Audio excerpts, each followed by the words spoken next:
नमस्कार, आपका बहुत बहुत स्वागत है एक नई वीडियो में। और आज की इस वीडियो में हम जानने वाले हैं स्वर्ण जयंती मिडिल मेरिट स्कॉलरशिप परीक्षा के बारे में। और इस परीक्षा का प्रारूप क्या रहने वाला है, परीक्षा में कौन से विषय कितने अंक के आएंगे और पूरी प्रोसेस अप्लाई करने से लेकर अंत तक पूरी प्रोसेस को आपको इस वीडियो में समझाया जाएगा। तो सबसे पहले स्वर्ण जयंती मिडिल मेरिट स्कॉलरशिप परीक्षा किन छात्रों के लिए है? ये उन छात्रों के लिए है जिन्होंने 5वीं कक्षा पास कर ली है और इन बच्चों में से 100 बच्चे मेरिट के आधार पर इस स्कॉलरशिप के लिए चयनित किए जाएंगे। इस स्कॉलरशिप का ऑब्जेक्टिव क्या है? इस स्कॉलरशिप का ऑब्जेक्टिव है अर्ली स्टेज पर जो टैलेंटेड बच्चे हैं हमारे पास, उनको आइडेंटिफाई करना, उनकी पहचान करना और उनको नर्चर करना। तो इस स्कॉलरशिप में किस तरह से बच्चों को जो है छात्रवृत्ति दी जाएगी? तो 3 साल के लिए बच्चों को जो है छात्रवृत्ति दी जाएगी कक्षा 6 से कक्षा 8 तक, जो इस तरह से रहने वाली है। 4,000 रुपए की स्कॉलरशिप पर मंथ जो है 12 महीनों के लिए कक्षा 6 में मिलेगी। उसके बाद 5,000 रुपए पर मंथ 12 महीनों के लिए कक्षा 7 के लिए और 6,000 रुपए प्रति महीना 12 महीनों के लिए कक्षा 8 में बच्चे को स्कॉलरशिप दी जाएगी। उसके बाद है सिलेक्शन का क्राइटेरिया क्या रहने वाला है। तो सिलेक्शन का क्राइटेरिया जो है वो इस तरह से रहने वाला है। स्टेट लेवल एग्जामिनेशन जो है वो SCERT सोलन के द्वारा जो है वो कंडक्ट करवाया जाएगा। उसके बाद 100 बच्चे जो है इसमें से सिलेक्ट किए जाएंगे जो कंप्लीटली मेरिट बेस पे सिलेक्ट होंगे, और जो कोटा सिलेक्ट किया गया है डिस्ट्रिक्ट वाइज, जिसको मैं इस वीडियो के आखिर में आपके साथ साझा करूंगा, उसके आधार पर जो है बच्चों का चयन इस छात्रवृत्ति के लिए किया जाएगा। इस एग्जामिनेशन को 520 सेंटर में हिमाचल प्रदेश में 27 फरवरी 2022 को कंडक्ट करवाया जाएगा। और हर एक जो ब्लॉक है, आपके एजुकेशन ब्लॉक है, उसमें 3 से लेकर 5 गवर्नमेंट सीनियर सेकेंडरी स्कूल जो है वो एग्जामिनेशन सेंटर्स बनाए जाएंगे ताकि बच्चों को आने जाने की किसी तरह की समस्या ना हो। उसके बाद है कौन बच्चे जो हैं वो एग्जामिनेशन के लिए अप्लाई कर सकते हैं। तो सभी बच्चे जो कक्षा 5 में गवर्नमेंट प्राइमरी स्कूल्स में पढ़ रहे हैं हिमाचल प्रदेश के, वो इस छात्रवृत्ति के लिए अप्लाई कर सकते हैं। जो सिलेक्शन का क्राइटेरिया है वो ये है कि बच्चा जो है 5वीं क्लास में हिमाचल प्रदेश के किसी भी सरकारी स्कूल से पढ़ा हुआ होना चाहिए करंट सेशन में। उसके बाद आपसे कोई भी एग्जामिनेशन फीस नहीं ली जाएगी। और जो है जो date of submission of application form है और एग्जामिनेशन की जो डेट है वो आगे दी गई है। ये आप देख सकते हैं कि जो क्लास टीचर है 5वीं क्लास का, वो ऑफलाइन मोड में 5 जनवरी 2022 तक एक एप्लीकेशन फॉर्म फिलअप करेगा जो आपको BPOs ने आपको प्रोवाइड करवा दिया होगा। उसके बाद जो भी आपने कंप्लीट सबमिशन करनी है अपनी क्लास टीचर के पास, क्लास टीचर ने क्या करना है, वो सबमिशन जो है CST के पास करनी है। 3 जनवरी से 15 जनवरी तक ये टारगेट दिया गया है। उसके बाद जो इंपॉर्टेंट चीज है, अगर आपको एप्लीकेशन फॉर्म BEO ऑफिस से नहीं मिला है तो एप्लीकेशन फॉर्म आप हिमाचल प्रदेश की जो ये साइट है himachalservices.nic.in/SCERT, यहाँ से भी आप इस फॉर्म को डाउनलोड कर सकते हैं।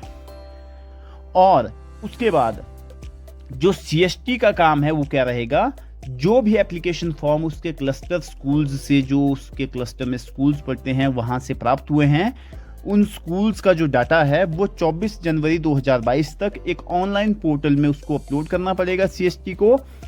और उस पोर्टल की जो लॉगिन आईडी है, जो पासवर्ड है, वो BPOs से BEOs से जो है CST को लेने होंगे। और जो ऑनलाइन मोड में जो डाटा अपलोड करने की जो स्टार्टिंग डेट है वो 3 जनवरी 2022 से स्टार्ट हो जाएगी। उसके बाद जो इंपॉर्टेंट चीज है वो क्या है कि इस एग्जामिनेशन का पैटर्न क्या रहने वाला है। तो ये जो स्टेट लेवल एग्जामिनेशन है ये 100 अंकों की परीक्षा होगी जिसमें 100 मल्टीपल चॉइस क्वेश्चन जो है बच्चों से पूछे जाएंगे। और जो क्वेश्चन पेपर है वो कवर करेगा mental ability test, scholastic aptitude test और लैंग्वेज टेस्ट, जिसका डिस्ट्रीब्यूशन जो मार्क्स का है वो इस तरह से रहने वाला है। मेंटल एबिलिटी टेस्ट के जो है 40 क्वेश्चन आएंगे एक एक अंक के, और 40 अंक जो है मेंटल एबिलिटी टेस्ट के होंगे। उसके बाद स्कॉलेस्टिक एबिलिटी टेस्ट जो है एनवायरमेंट साइंस 20 प्रश्न आएंगे, मैथमेटिक्स के 20 प्रश्न आएंगे, जो आपने कक्षा 1 से कक्षा 5 तक पढ़ा है वही जो है इसमें आने वाला है। उसके बाद है लैंग्वेज के टेस्ट, हिंदी और इंग्लिश दोनों भाषाओं के 10-10 प्रश्न जो है वो पूछे जाएंगे, और 2 घंटे की ये परीक्षा जो है आयोजित की जाएगी, और जो चिल्ड्रंस विद डिसेबिलिटी है उनको आधा घंटा जो है वो एक्स्ट्रा दिया जाएगा। और साथ ही इस एग्जामिनेशन में किसी भी तरह की नेगेटिव मार्किंग जो है वो नहीं रहने वाली है। अब बात कर लेते हैं मेंटल एबिलिटी टेस्ट की। तो इसमें जो है वर्बल और नॉन वर्बल मेटाकॉग्निटिव एबिलिटीज जैसे रीजनिंग, क्रिटिकल थिंकिंग आदि को टेस्ट किया जाएगा। और इस प्रश्न पत्र में जो प्रश्न आने वाले हैं एनालॉजी से संबंधित, classification, numerical series, pattern, hidden figure इत्यादि जो है प्रश्न पूछे जाएंगे, जो हमने कक्षा 5 तक पढ़े होते हैं। उसके बाद स्कॉलेस्टिक एप्टीट्यूड टेस्ट में इसमें जो है मैथमेटिक्स और ईवीएस को कवर किया जाएगा, जो कक्षा 5 तक बच्चे ने पढ़ा है। एनसीईआरटी का जो सिलेबस है उसी सिलेबस से जो है ये पूछे जाएंगे या उससे कंसर्न्ड होंगे। और लैंग्वेज टेस्ट जो है बच्चे की जनरल अंडरस्टैंडिंग कैसी है हिंदी और अंग्रेजी भाषा की, वो पूछी जाएगी। और वो सिलेबस भी जो है कक्षा 1 से कक्षा 5 के करिकुलम में जो हिमाचल प्रदेश के सरकारी स्कूलों में पढ़ाया जाता है वही रहेगा। उसके बाद मैंने आपसे ये बात कर दी कि जो डॉक्यूमेंट है वो कंसर्न टीचर सीएसटी को सबमिट करेंगे। सीएसटी का काम क्या है, वो अपलोड करना है ऑनलाइन पोर्टल में, जिसकी लॉगिन आईडी उसके बीईओ ऑफिस से मिलेगी। और बीईओ जो है बाद में अगर मान लीजिए कुछ डाटा सीएसटी से गलत फिल हो गया है उसको एडिट कर सकता है। बीईओ ऑफिस के अधिकारी जो है वो उसको एडिट कर पाएंगे।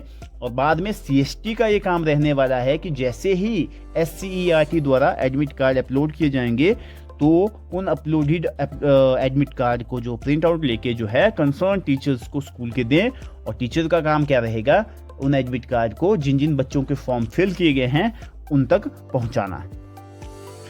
और उसके बाद ये जो टेस्ट है OMR शीट पे कंडक्ट किया जाएगा, और 1 महीने के अंदर ही इसका जो रिजल्ट है और जो मेरिट लिस्ट है वो तैयार हो जाएगी। और अब बात कर लेते हैं कि किस डिस्ट्रिक्ट को कितनी सीट्स मिली है एज पर द एनरोलमेंट।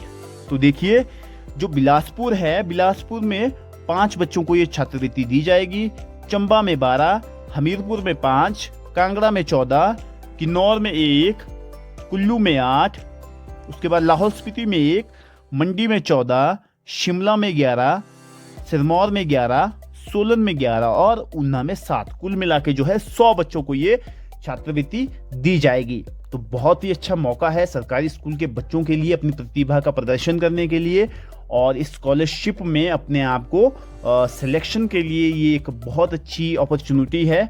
और मैंने आपको बता दिया कि सिलेबस क्या रहने वाला है।